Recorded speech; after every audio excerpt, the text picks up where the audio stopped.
Welcome, my name's Doctor Warrick Bishop. I'm a cardiologist, I'm an author and a keynote speaker. I'm CEO of the Healthy Heart Network. I'm all about trying to help people live as well as possible for as long as possible. Heart disease is huge in Australia. Every 20 minutes someone suffers a heart attack. Most of these could probably have been avoided if only we knew what to do. This podcast is all about helping you understand blood pressure, weight, cholesterol for better health. If you enjoy this podcast, I would be honoured for a 5-star review. You can share it with your family and friends. It may well save someone you love. Hi, my name is Warwick Bishop and welcome to my podcast and videocast station. Today I'm very pleased to have James Buckley with me for part 2 of a couple of podcasts that I've put together on death and dying. Thanks for joining me, James. Pleasure. So for anyone who missed the previous podcast, shame on you, but you might want to go and check it out. I flagged death and dying as incredibly important processes for all of us because we are all confronted in our lives by death and dying. It is unavoidable. And it is the very thing that defines that we are alive.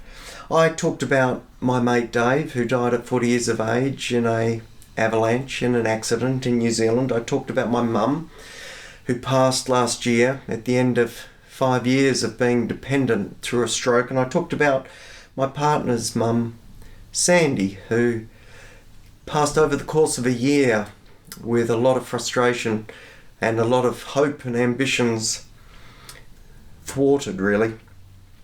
We talked about the grieving process, and this particular podcast I'm very keen to really dive a bit deeper and get some granularity about how our minds and bodies interact, and James is expert in that area. So what I'd like to do is really perhaps step through those 5 stages of grieving that we may have all heard of before, and that includes denial and anger, bargaining, depression and acceptance, and let James share some of his wisdom on that process, on how our minds and bodies move through those stages.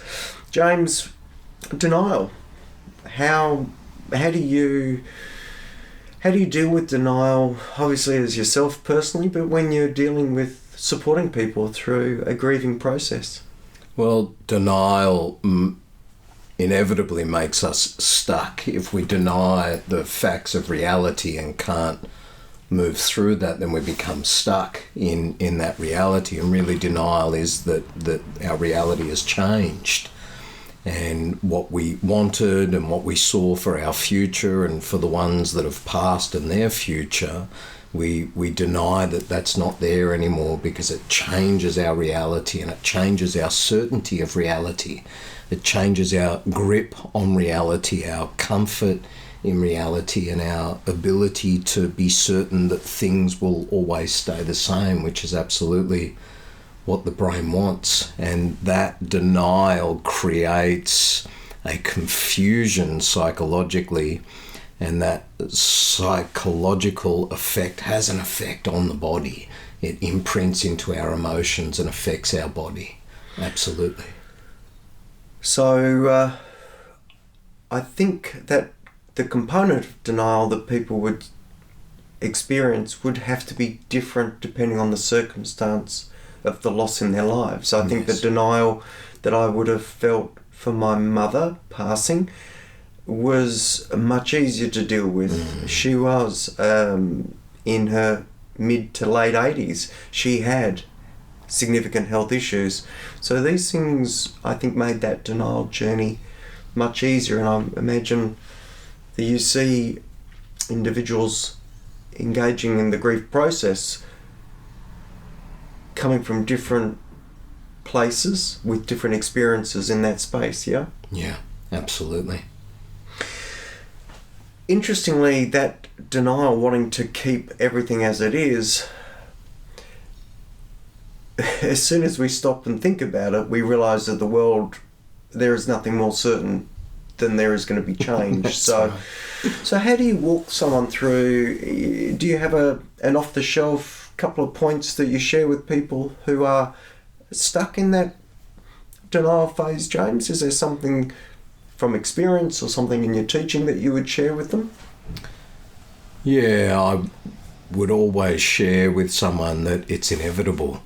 And when we understand that that's the natural process of life, it starts to remove some of those glass castles of belief systems that things will never change. And we can see that in nature, that it's inevitable, although we do our utmost as human beings to avoid that, and we've built so many systems and technology and processes to be able to prolong that and avoid that. It is absolutely inevitable, and as we start to really look at the nature of reality, and that the sun sets and trees die and plants and animals pass away, and it's a machine of birth and cycle that we live on here on Earth, then we can start to remove those facades of denial that we perhaps build that gives us some sense of comfort and certainty through that. There are cliches that we will have all heard, such as time heals everything. And is that actually the case for the grief process? Are there times when people just get stuck and time isn't a healer? I believe so. I believe that time is actually perceptual. And we all experience that when we're doing an exercise or something we don't like, it feels like time goes on forever. And when we do things that we really love, time goes by quicker than what we really want it to. And so I believe that time is perceptual. However, over time, the process of grieving can take its place through the body, which is absolutely a physical, emotional and psychological process. And time can help that, absolutely. But no doubt people can become very stuck in time, and especially if they're stuck in that denial. And certainly the time issue I'm aware of in those three examples I shared before. If we had an in-depth conversation about Dave, I would be more likely to tear up, to be emotional, than if we had a conversation about my mum. Not saying that I didn't love my mum, sure, but this is why I have been very grateful that you wanted to share this podcast, because I think these ways that we deal with different situations is so unique to the individual and the person who we've lost. We talk about anger as the next stage in the grief process, and we touched on that in the previous podcast. I mentioned that I thought I'd heard previously that anger was repressed sadness. Would you like to speak to that anger that you see and how that impacts the body actually during the grief process? Sure. Anger is a sympathetic response. It's a protective mechanism. It's there to defend ourselves against something that we don't like. When James says sympathetic response, what he's talking about is the automatic or autonomic nervous system that runs our body. The autonomic nervous system is the one that makes our heart speed up if we need to run away because someone's threatening us. The autonomic nervous system is the one that makes us go to the toilet if we have a full belly. So we've got this nervous system that drives physical responses. And when James talks about the sympathetic response, he's talking about the upregulated, the fight or flight response that you may well have been aware of if you've been shocked or scared. Absolutely. And that sympathetic response is really to protect us from the thing that we don't want to have happen. And we either run away from that, and many people run away from it and avoid it and get busy with other things. Or some people may try and drown it with certain substances or experiences, and that's a flight mechanism from the sympathetic branch of the nervous system. Or that anger response is really to try and push it away and to protect ourselves from those emotions and those experiences.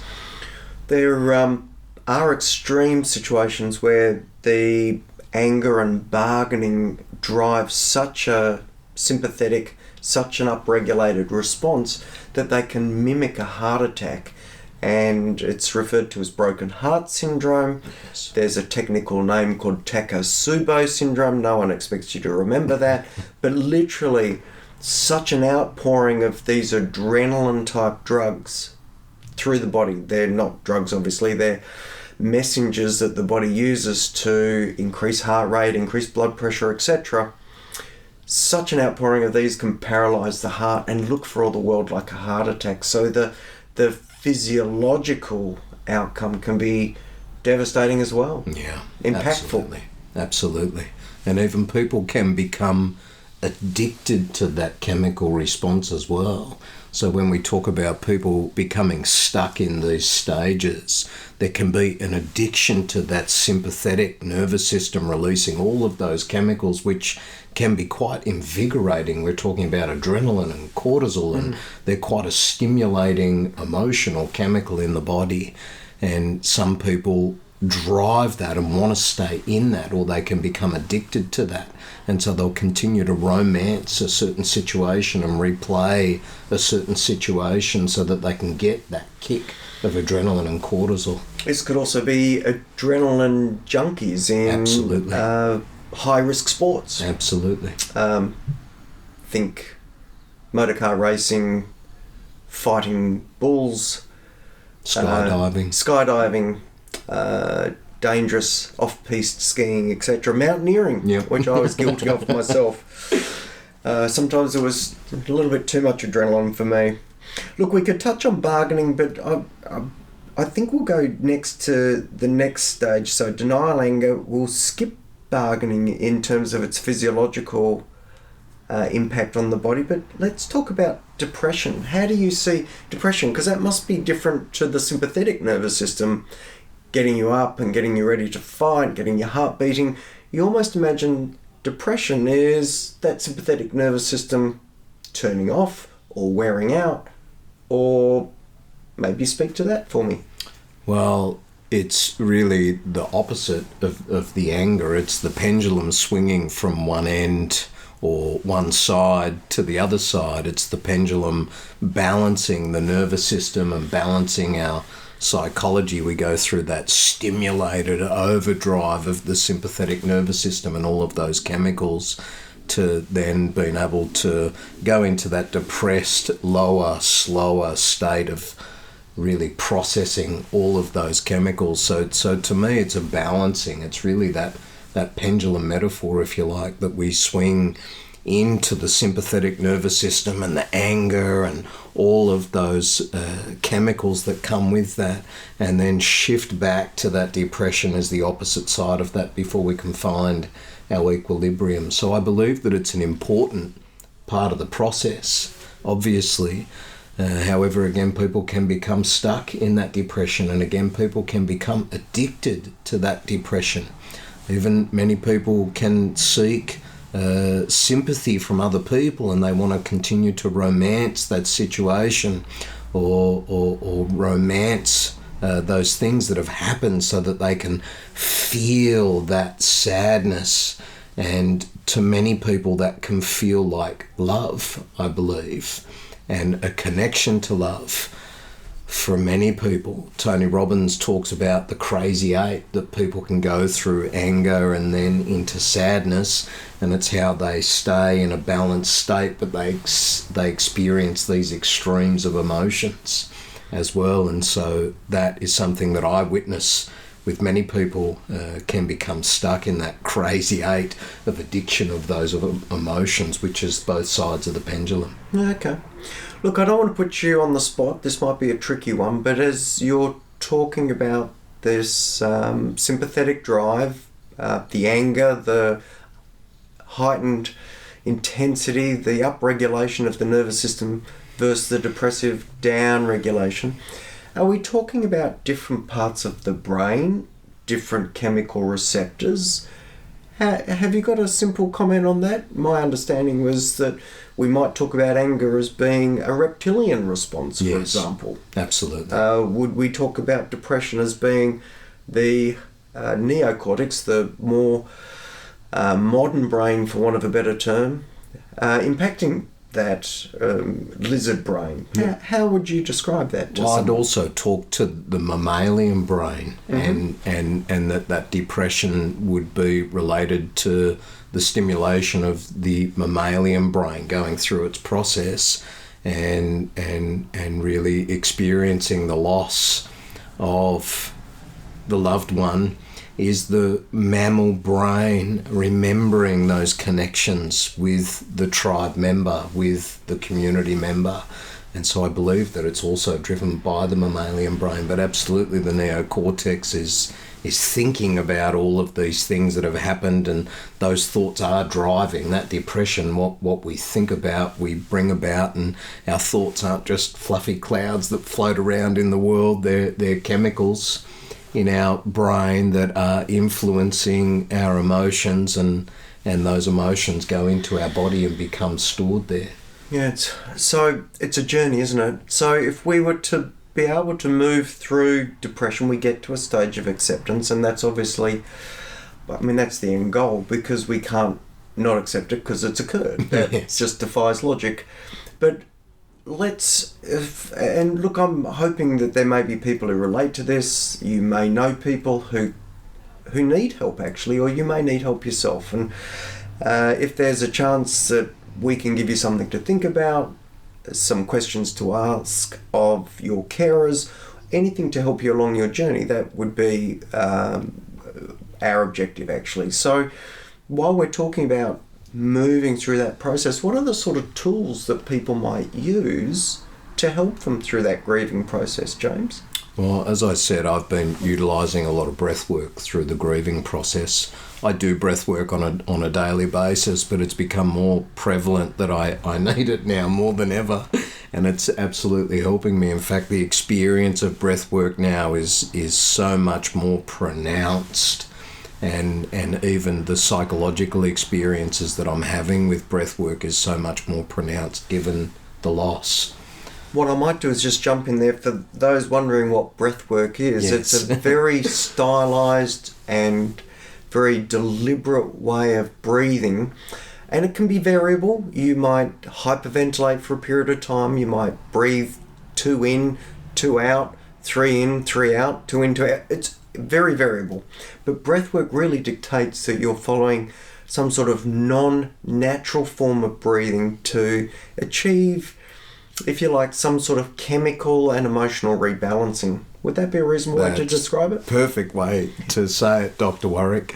And what I'd add to that is that breath work allows us to take control of the steering wheel of the branches of the nervous system. It allows us to regulate the nervous system. It allows us to either stimulate the nervous system into the sympathetic branch or take it into the parasympathetic branch. And as you so eloquently said, we're always unconsciously breathing. It's our unconscious mind or our autonomic nervous system that's breathing us on a daily basis. But our breath is the one thing that we can choose to take control of in the autonomic nervous system. And that allows us to put our hands on the steering wheel of the nervous system, to take back control of the nervous system and to guide it through soothing. And there's many various ways that we can use breath work, but hyperventilation is one, slowing the breathing down is another, breathing through the nose, simply just breathing through the nose will allow you to go into the parasympathetic nervous system. And so breath work is a big beast to talk about. There's many there's hundreds of techniques. Whole podcast or two in there. I agree, so yes. Let's not get caught on the specifics of that, other than to maybe share, and you can correct me if I'm wrong, that to a large degree, increased breathing will likely increase the sympathetic drive. Yes. And slower breathing will likely increase the parasympathetic drive, which means it'd slow things down. You quoted Tony Robbins before. There's a really nice piece that I heard on from Tony Robbins, who I've got a lot of time for, extraordinary guy, where he was talking about some people who need to eat for anxiety the process of eating slows their breathing, Yes. and it is actually the slowed breathing that satisfies their anxiety. It's not actually the food. Correct. So Same for smokers. there you go. So something to think about there. Breathing's very powerful, and maybe we could, if there's any demand or any positive feedback from this podcast, we might do breathing as a subject of its own. No doubt. So breathing as a tool to help people through this process, where might people get some of that guidance from? Are there books you'd recommend, websites? Do you have resources? Sure. James Nestor has written many books, and he's probably the most prominent expert in the field of breathwork at the moment. I do have a free YouTube channel, the Mind Mastery Institute, where people can get some free resources, and there's various breathwork patterns in there and guided meditations that can help I'll people. just get you to repeat that, James, in case people are listening and it slipped past. James said he's got some free resources on YouTube at... The Mind Mastery Institute. All one word? 3 different words. 3 different words. Yes. So the Mind Mastery Institute, 3 different words. So check it out there. Where else might people get that breathwork from? Maybe they're psychologists. Do psychologists use that sort of technique? It's becoming much more prevalent in psychology now. There's a famous man named Wim Hof who really popularised breathwork after losing his wife to suicide and left him with 4 children. He went on a journey of seeking soothing for himself and found breath work and ended up climbing up Mount Everest in shorts and no shoes, and got into the death zone talking about mountaineering, and was able to summit Mount Everest utilising breath work, which is something that's been taught for thousands of years in the Asian cultures, Chinese medicine, pranayama in India, Tibetan culture, tummo breathing. So Wim Hof would be another person that people could absolutely seek. And I would just say that the Wim Hof method is quite profound, and he's done a wonderful job at popularising it. However, it's not the only way. There's many other breath work patterns that are actually much more gentle for people if they've never experienced breath work. We could say the Wim Hof method is more of an extreme sport for people in breath work. And if you're inclined that way, that would be definitely something that you could look into there. But again, my YouTube channel will facilitate a whole wide range of different breathwork patterns for people and where they're at. So beyond breathwork, James, what would be one of the other next tools or supports you'd be speaking with people about in the grieving process? Physical movement. Physically moving the chemicals of the body that are created through the grieving process allows us to process a lot quicker. Yeah. And so walking has a profound effect. It's a very gentle, passive way of doing it. If you can get into nature where there are trees and bushes and vistas and views, it will allow your eyes to track in a way that down-regulates a part of the brain called the amygdala, and allows people to get out of that sympathetic response or that stress response, reactive response. And so simply walking in nature will allow people to soothe and move those emotions and those thoughts through their body very well. The other thing that I could recommend is cold showers. Has a profound effect on the body, and although a little bit uncomfortable, after it can release a cascade of chemicals in endorphins, serotonin, many other positive chemicals that really can soothe the body and relax the body, even though it can feel like a very stressful experience to go into cold. The response and the reaction from the body after that is that it comes back to life, and that it regenerates. The body starts to fight for itself from that experience. And in my personal experience with myself and many other people, the cold has a profound effect on grief and sadness and depression. Okay. Yeah.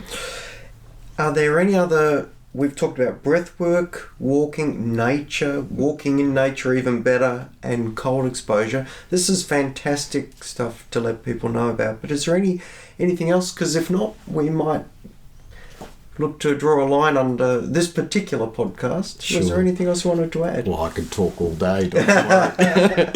But the only other thing that I would add there is stretching your body again to allow the movement of that energy and those emotions and those chemicals in the body is profoundly important.